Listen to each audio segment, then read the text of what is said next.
Hi and welcome. You're listening to the X22 Report. My name is Dave and this is episode 1349A and today's date is August 4th, 2017, and the title of the episode is "The Entire Economic System is Based on an Illusion Which Will Shatter." Let's get into the economic collapse financial news. Now it looks like the illusion is continuing and we can see they're not letting up. They want everyone to believe, and Trump is out there, and he is telling everyone, look at all these jobs that we are creating. And he's saying that this is fantastic. Now, once again, this is part of the old system. Nothing has really changed. He didn't bring any jobs back into the United States. He didn't create these incredible manufacturing jobs. What he's doing right now is he's playing into what they've been pushing all along. Think about it. What policies has he put forth to make all of this happen? Nothing. So what does he have to do? He has to take what was there and say, yes, this is working because this is what they've been saying all along. Now let's take a look at these job numbers that the corporate media is out there telling us how great they are. Trump is out there telling us how great they are, telling us that the economy is at full strength. Now, the BLS reported that in July, U.S. added about 209,000 jobs. Now, that beat the consensus expectations of around 180,000. Now, June was revised higher to 231 from 222,000. Even as May was revised lower from 152 to 145. So there was a net gain of about 2,000 in the prior 2 months. Now, when we look at the jobs, what jobs are being added? Well, bars, restaurants, well, they hired the most workers of any sector in July. Now, keep in mind that the July gain was all in the seasonal adjustment factor. Unadjusted jobs declined by 1.308 million. Now, the unemployment rate dropped from 4.4% to 4.3%.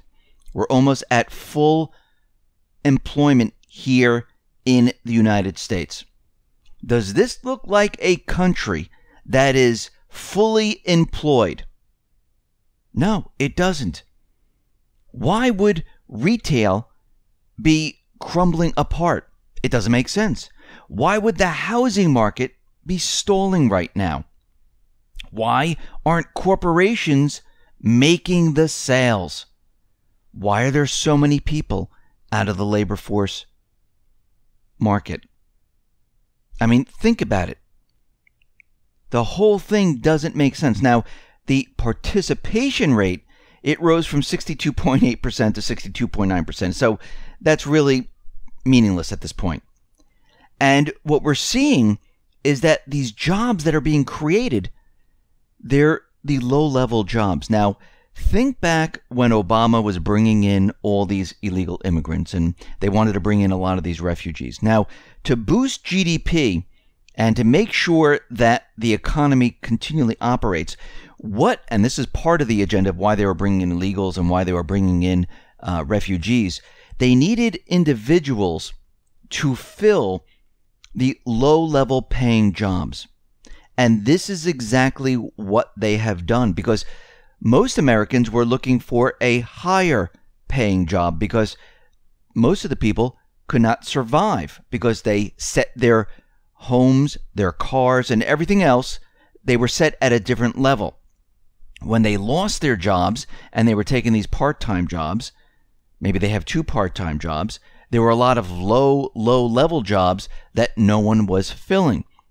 To keep GDP up and to keep the job rate looking good, they needed to fill these. This way they can manipulate the numbers a lot better.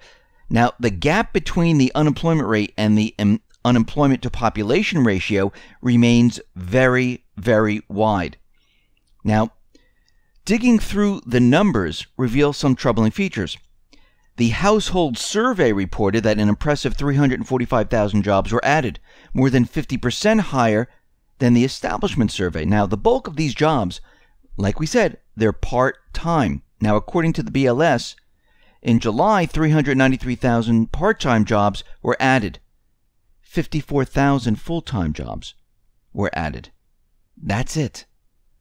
So we have a major problem here. So this was the biggest increase in part-time jobs going all the way back to September of 2016.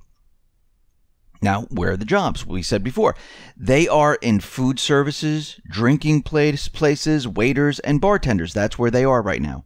Even though the restaurant performance index is continually dropping, remember, a lot of these individuals, they can hire them. They get paid they get minimum wage here. They make a lot of their money on tips, so it doesn't cost the restaurants that much. So now there have been 89 consecutive months without a decline for waiter and bartender jobs. Now, these jobs fall in the category of leisure, hospitality, and that sector pays the worst wages, an average of around $13.35 an hour, which is around $331 a week. Now, if we look at the professional and business services, that added around 49,000 jobs. Within this category, administrative and waste services added around 30,000 jobs. Temp workers added 14,000 jobs, almost 15,000 actually. Healthcare added 39,000, with job gains occurring in ambulatory healthcare services, in the hospitals, and once again, they're low-paying jobs. So what we have right here is two things happening. We have students who are graduating high school, then going to college. They have this huge, gigantic student loans that they need to pay back. And they're looking for this full-time job. And it's just not out there because only 54,000, well, only that number was filled. The rest were part-time jobs. And when we look at the education level of jobs being filled right now, guess what? It's a high school diploma or lower. The college graduate right now, they cannot find work out in the workplace. They can't find that full-time job where they can go make what they need to make to pay back their student loan. A lot of these individuals are trying to find a part-time job, but it's very difficult because a lot of the employers say, listen, if I give you this part-time job, I know once a full-time job comes by, guess what? You're going to leave. And this is why they look for others who might not been a graduate, they might not have a college degree, might be an illegal immigrant because they know that they're going to keep those jobs, might be a refugee. And from the statistics, we can see the jobs that have been filled, well, it's on the lower level. So we can see right now these job numbers, it's just keeping the illusion alive. And this country cannot survive on a workforce that is working as a bartender, a waitress, working in the leisure or hospitality industry. It just will not work. If we're not filling these manufacturing jobs and building up the manufacturing companies and building more things, the country will not be able to survive right now. And it looks like at this point that we're still doing the same thing. Nothing's really changed in the economy. There's no new economic policy. The debt's still rising. We have the same exact problems. Obamacare is still in force. This economy is still under what Obama, the Fed, has started. It has not changed. This needs to run its course, just like the stock market. Because how else do you prove to everyone that the way this system is working right now with quantitative easing, with all the stimulus and everything like that, you need to show everyone this approach does not work. And you need to let this system implode on itself. Let's compare it. Obama started Obamacare, this incredible health insurance that everyone's going to love. How else do you show everyone that it doesn't work? Yes, you can try repealing it, but that doesn't show how it doesn't work. You know what you let it do? You let it destroy itself. And you can turn around and say, listen, You gave us this. You told us it was going to be incredible. We've had half of the co-ops, the exchanges, go bankrupt. We spent billions of dollars. We spent hundreds of million dollars on a website that didn't even work. Premiums were rising like crazy. And now, nobody has health insurance. It's a complete disaster. Who do we blame? It's very easy. You blame those individuals who created it, who said it was going to be the best thing.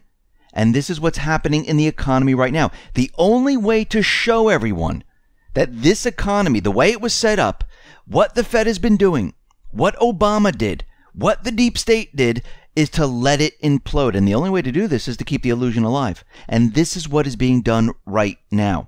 Now, the central bankers, they're out there and they just can't figure out, why inflation is not hitting. Because global inflation right now has hit the lowest level since 2009.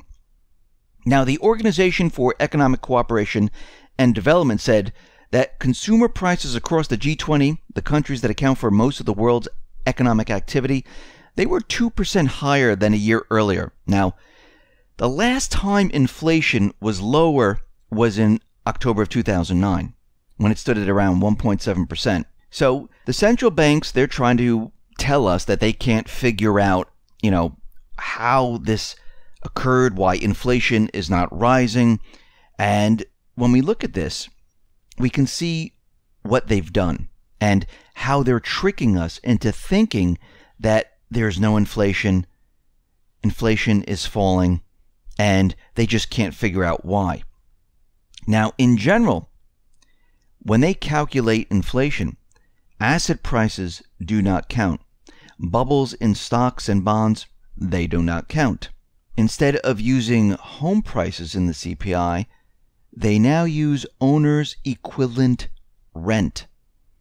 So their calculation in figuring inflation has been changed to trick everyone that there is no inflation. And we know what they did.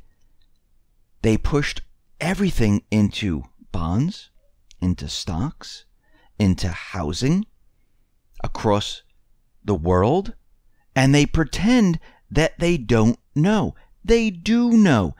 They know exactly what they're doing. They tricked everyone into thinking that there was no inflation. Now, we've been seeing inflation all along. You can see it in housing. You can see it in college tuition. You can see it in food, and I'm not talking about the GMO box foods. I'm talking about the organic good food. You can see those prices continually rise. Yes, as gas prices came down, food prices dropped a little bit, but you can see they're on the rise once again. We saw it in meats. So you can see inflation. They just don't calculate. They don't figure that into their inflation calculation. And they've done this on purpose to make everyone believe that there is no inflation.